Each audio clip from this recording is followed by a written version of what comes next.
गोरखपुर में मोदी शाह के दो खास आपस में इस कदर उलझे कि अब लड़े कि तब लड़े। ऐसा हुआ तो काजल निषाद के पक्ष में माहौल बनने लगेगा।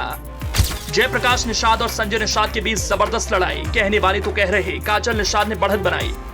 संजय निषाद और जयप्रकाश निषाद ने दिए संकेत, काजल निषाद के गोरखपुर में अच्छे दिन आने वाले हैं। तस्वीर देख लीजिए, एक तरफ बीजेपी के नेता जयप्रकाश निषाद हैं तो दूसरी ओर बीजेपी की सहयोगी निषाद पार्टी के मुखिया और योगी सरकार में कैबिनेट मंत्री संजय निषाद हैं, जिसे दर्शक और विश्लेषक के तौर पर सपा नेता काजल निषाद जरूर देख रही होंगी। तीनों नेता गोरखपुर से वास्ता रखते हैं। बीजेपी नेता जयप्रकाश निषाद कहते हैं निषाद समाज के हितैषी तो वही हैं, तो निषाद पार्टी के अध्यक्ष संजय निषाद जयप्रकाश के दावे पर अपना दावा ठोकते हुए कह रहे हैं निषादों की बात तो वही उठाते हैं, लेकिन इन दोनों पर काजल निषाद इल्जामों की एक लंबी चौड़ी लिस्ट लेकर चस्पा कर देती हैं। कह देती हैं निषाद समाज के नाम पर जयप्रकाश निषाद और संजय निषाद ने सिर्फ सियासत की है, विकास तो दोनों का हुआ। निषाद समाज तो जहां है वही है, उससे आगे कहां बढ़ा।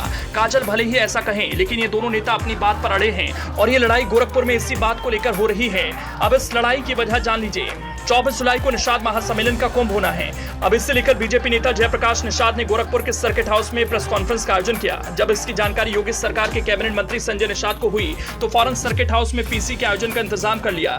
जबकि संजय निषाद की प्रेस कॉन्फ्रेंस एनेक्सी भवन के सभागार में होने वाली थी, लेकिन ऐसा हुआ नहीं। एनडीए के खास बने संजय ने अपनी ताकत बीजेपी नेता जयप्रकाश निषाद को दिखा दी। संजय निषाद सर्किट हाउस में ही प्रेस कॉन्फ्रेंस करने लगे। अब जबकि जयप्रकाश निषाद को जगह नहीं मिली तो सभागार के गेट के बाहर प्रेस कॉन्फ्रेंस करने लगे, लेकिन संजय निषाद के समर्थकों को यह भी कबूल नहीं हुआ। उसी गेट के सामने खड़े होकर निषाद राज के नारे लगने लगे। आखिरकार बीजेपी नेता जयप्रकाश निषाद को एक कमरे में पीसी करनी पड़ी।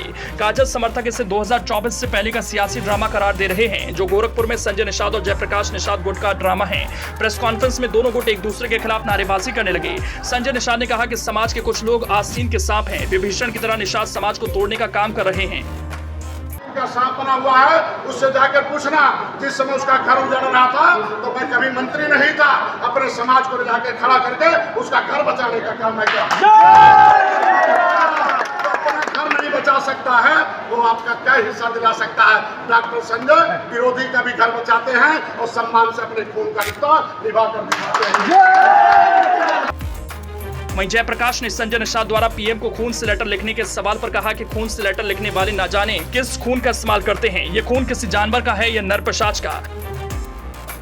अभी आपके बीच में बहुत लोग षड्यंत्र करने वाले हैं, बहुत लोग षड्यंत्र करने वाले हैं। प्रेस वार्ता करने की बाहर नौबत क्यों आई? आपको अंदर बुक किए थे लेकिन बाहर कर रहे हैं, वजह क्या रही? देखिए, सामाजिक षड्यंत्र कोई कितना भी कर ले। अभी कोई कह रहा था कि हम समझौता करने जा रहे हैं, कोई कह रहा था जयप्रकाश जी को बुलाओ, मैं उनको 2 करोड़ रुपया देने वाला हूं, दे देता हूं, बंद कर दे कार्यक्रम। कोई कह रहा है कि 5 करोड़ ले लीजिए, लेकिन ये जयप्रकाश निषाद को कोई माई का लाल पैदा नहीं है इस देश में कि खरीद के दिखा दे, और उसकी औकात नहीं होगी। ये महाकुंभ न रुका है न रुकेगा, ये जोरदार तरीके से होगा और समाज अपना अधिकार लेने के लिए अग्रसर होगा। जिस तरह से बीजेपी नेता जयप्रकाश निषाद और बीजेपी के सहयोगी निषाद पार्टी के अध्यक्ष संजय निषाद एक दूसरे को जताने का प्रयास कर रहे हैं, निषाद समाज तो उनकी ही बात करता है। इससे लेकर दोनों जिस तरह से आपस में लड़ रहे हैं, लगता है काजल निषाद के अच्छे दिन आने वाले हैं।